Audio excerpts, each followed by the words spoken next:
Oh man. I don't like this game. I'm Jeremy Hecht here with UPROXX, and this is the sound check where music meets tough decisions. Today we have one of the greatest voices of an entire generation, and I do not say that lightly. Extremely talented singer, songwriter, and artist, Giveon is in the building. I was telling him off camera, this is probably one of the best concepts I've heard in the interview. So it's refreshing. Any excuse I get to listen to music, I'll just do it. And hopefully it's music you like too. Okay, but yeah. Honestly, yeah, what if it's just a bunch of shit I hate? You know what? You can walk out. That's it. I'm gonna be giving him 2 songs at a time and having him make some difficult decisions so that I can understand his music taste well enough that by the end of the show, I'll be able to guess the one song he wrote down on a piece of paper as his lifetime anthem, the song he would play for the rest of his life on loop. Let's see how it goes. Was that a difficult decision for you? Yes, because one song is crazy. It's like asking what if you had to eat one meal for the rest of your life. What would you eat if you had to eat one meal? Chicken tikka masala. You see, that was easy. You had that. Sometimes I'm just... But this song has been your song for a while. Yeah, and it's just encapsulate even just the sound that I grew up on. So as I'm listening to it, I'm gonna be enjoying the songs, but I'm gonna remember the environment that the song was played in. This first round, 2 of your favorite artists of all time, both impacted and changed your life. Also, both have the same first name. Oh, I know what it is already. Should I guess? Yeah, you want to guess? Frank versus Frank. Yep. Yeah. But you can only keep one of these songs as your favorite. Come fly with me, Oh, man. let's fly away.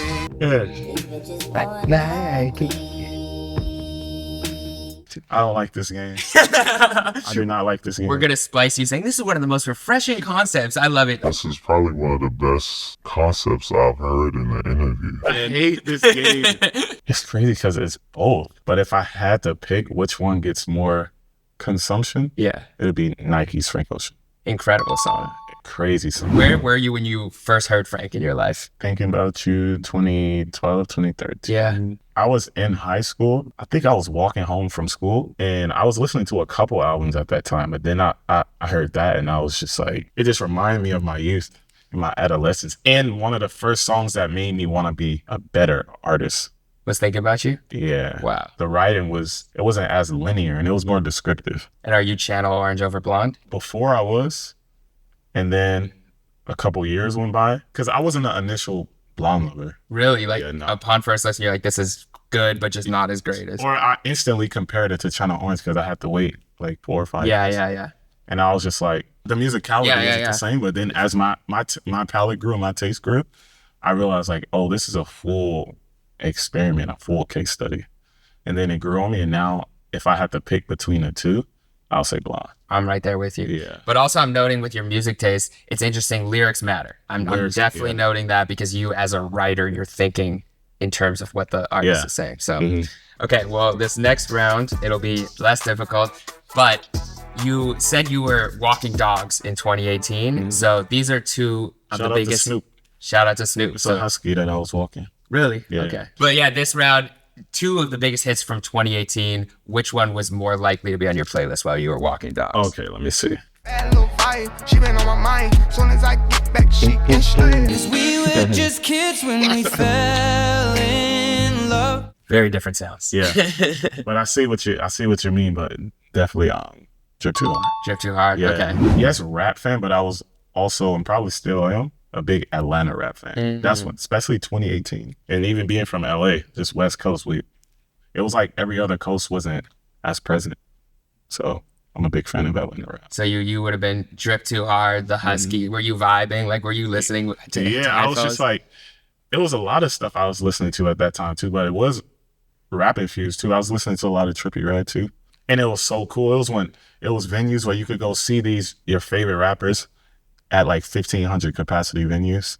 And it was just fire. You pull up at the right time, you get the perfect spot. Yep. I seen Playboy Cardi like 2 or 3 times it's called the Observatory in Santa. Oh, yeah. That's dope. Well, shout out to, what was the Husky's name? Snoop.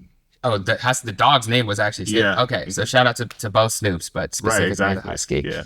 Hope you're still with us. Well, you are the Heartbreak King. Oh, man. You know, whether you like it or not, your music is healing after heartbreak. But which of these 2 songs are you more likely to listen to after you get your heart broken? I'm most likely to go write some. I wish nothing but the best. I don't fuck with you.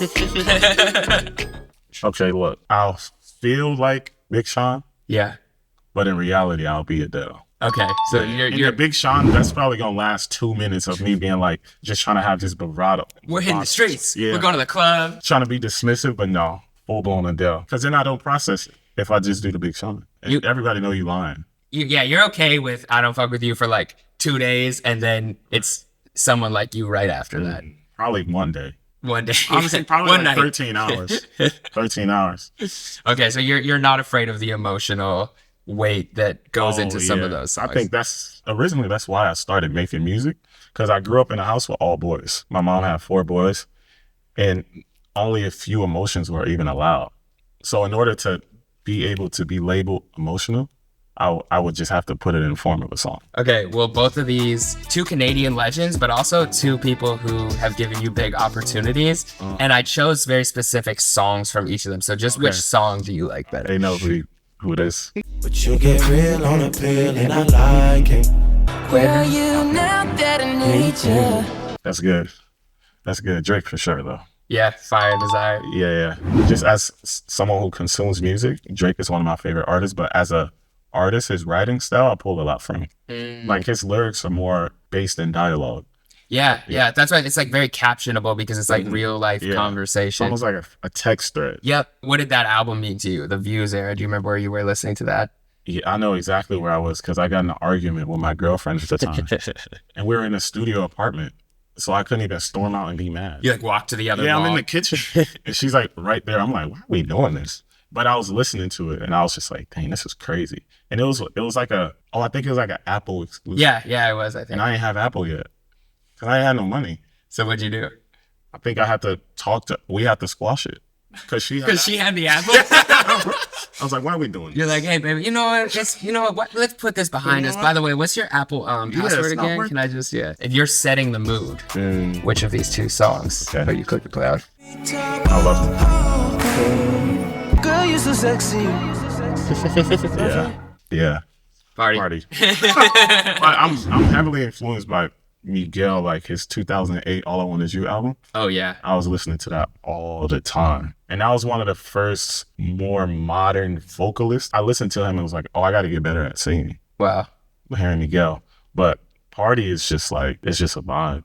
Yeah. Yeah, it's like infectious. And I think I naturally pull from anyone I'm listening to, just subconsciously. But Party, that's one of my favorite artists ever. I love PARTYNEXTDOOR, especially that era too. Is like, and this is like me gauging your music taste of like, you do care about the lyrics, but a lot of Party is like the mood and the vibe. It's the things he's saying because he's clever, but it's the atmosphere that he creates. It's atmosphere, and it's like catered to the male perspective. Yes, especially just being in rhythm and blues in general. Like there's a female perspective and there's a male perspective, and sometimes there's like a 3 or 4 years where the female perspective is dominating. Like whether it's a Summer Walker, SZA, and it's like all at once and it's dominating. So I like having just a balance of, myself, Party, Daniel. Yeah. The Party is like a perspective that I really appreciate too. Again, but that lyrics still do matter. That's the what most it to is. you. That's I'm gauging that. Do you have a bedroom playlist? I'll probably turn on like a rom-com, honestly. I love rom-coms. I love rom-coms too. my You're talking to the favorite right guy. I got an idea for the next series. Okay. I'm making you pick your favorite rom-coms, and at the end you pick which one I'm gonna have to watch for the rest of my life on the island. There we go. So this is how we get more into the movie world. See? I expected to find a comrade in music today. I didn't expect one in rom-coms, but thank you for we just birthed something. Same page, new show. There you go. These are 2 artists that you love and tell stories about emotions in different ways, but which of these songs gets you more? Yeah. For far too long, the consequences deadly. See what I see. It's a tough one. And it's crazy because there's a classic interview that I watched with J. Cole and Angie Martinez. I watch that all the time. Yeah. And like, I took so many writing tips from that. Like when he would say he writes from other people's perspective, I was like, dang, that's crazy. But Mary J, I just think he will be at a disadvantage if you compare it to the pain that Mary sings with. Yeah, because you can just feel it. Yeah, Like, all she did was hum. yeah, we didn't even hear the full storytelling. I just feel like it's a cheat code. Mary J having that voice and even just the music atmosphere of it. It's like, that's kind of where I learned how to express emotions a lot of times. Just seeing how my mom would sing along to it. Like, lyrics is important, but the delivery and the world creation in a song is really what it is.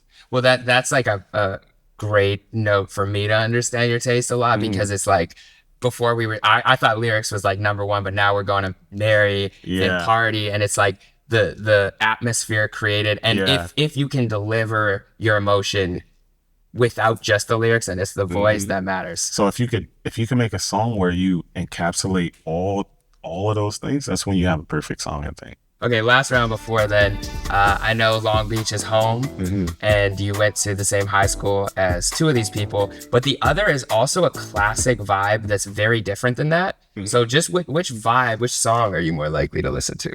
Just hit the east side of the LBC on a mission truck. I ain't got no crystal ball.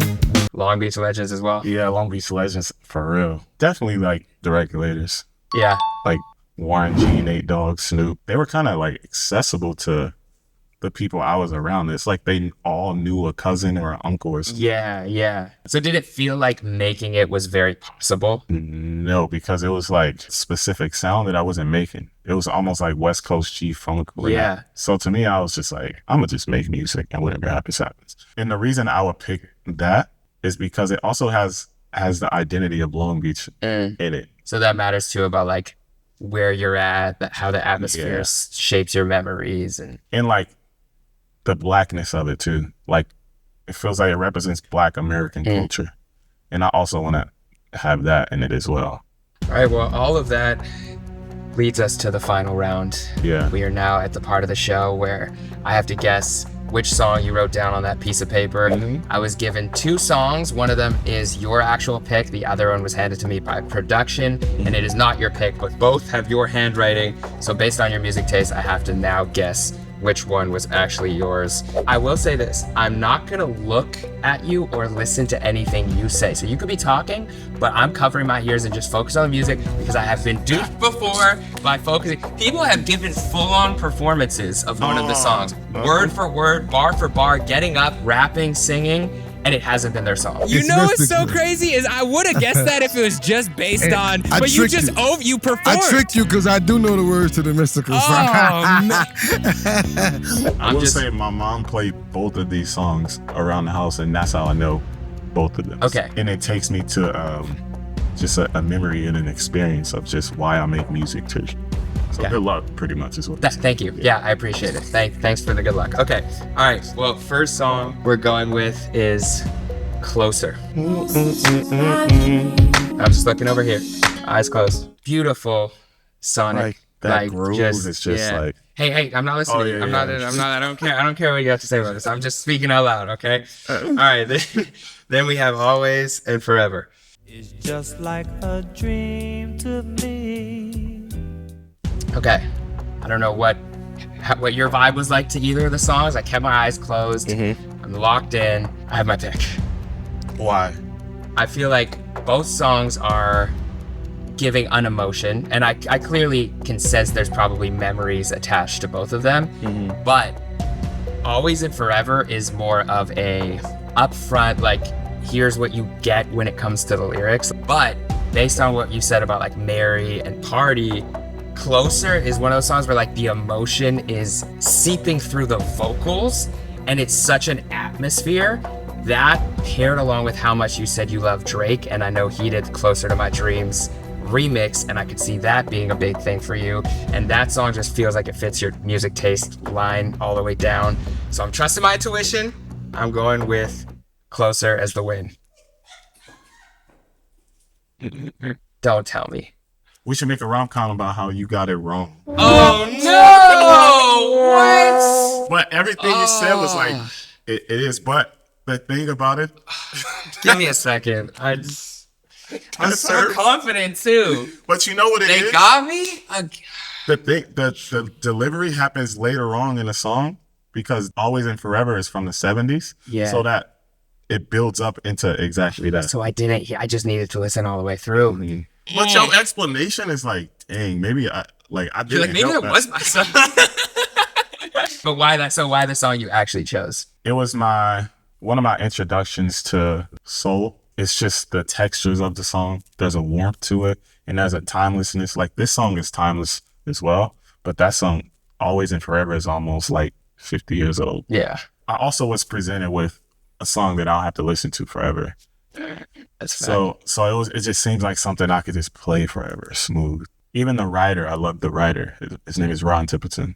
He wrote Rock With You. So, and it's just a sound that I'm aspiring to be as well. Well, you said with your new album that you had live instrumentation on the backing. So walk me through, like, why was that so important for this project? I'm okay with the digital creative process, but I think we was getting too far removed from analog to where eventually it was going to get to a point where you could just press a button and the song is made. Which that we're at, and there's a fight for that right now. Yeah, so I'm just like, okay, y'all can go that way, but I'm going to go all the way back this way. I'm going to go human. I'm really excited for the world to hear it. It's out right now. You can go check out Giveon's new album. Mm-hmm. I'm going to go think about life for a bit because that was a tough L. That was a really tough L. That was a tough one. This is like week-shattering L. Yeah, to start too. So the whole week. Yeah, it's a Monday. It is a Monday. It's like early Monday. It's like 11. It's like midday Monday. Giveon, I appreciate you, man. Thank you so much for the time and the music. Wish you got it right. I know. Next album. Okay, there we go. Sound check.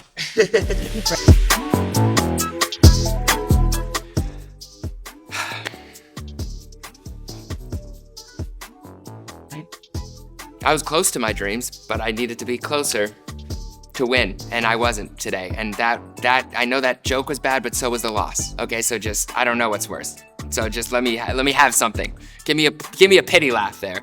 I'm gonna need it because it's a Monday, and this is really, it's gonna be difficult.